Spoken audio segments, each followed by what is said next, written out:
The double materiality analysis is probably the most important thing if you want to find out about which focus you should set for your sustainability or ESG strategy. But probably it is also the most discussed topic in ESG. Now there will be an official option to take a shortcut, but is it worth it? Will it make the results worse?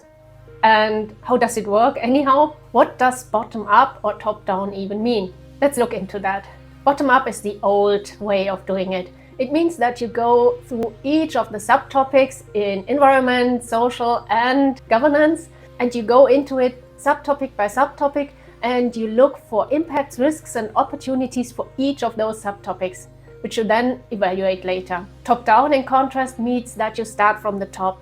You start from your company and you start by looking into the topics and maybe also the subtopics from above, crossing off everything which is clearly not relevant for you. It is much faster, but it also needs a good judgment. How did it show up in practice? When we did our materiality assessment with the bottom-up approach, there were some subtopics where it was very difficult to come up with impacts, risks and opportunities.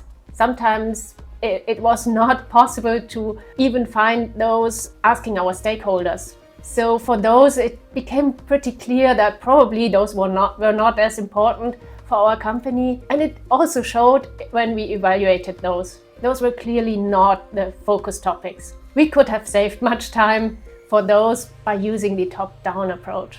A good example for the top-down approach would be if you are, for example, a service provider and you rent some offices within cities, so city centers, and you only have standard office supplies, you probably don't have to look deep into the water topics, except if your supplies rely on high water consumption for some way. Also, probably the biodiversity topics are not as important for your company, again, given the fact that your supply is not relying on that a lot.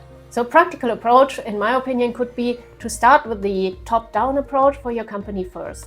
To make sure that you're not missing on very important ESG topics, you then scan your suppliers and their competitors for the topics that they are disclosing. And if they also not disclose about the topics that you crossed out, you're probably on the safe side.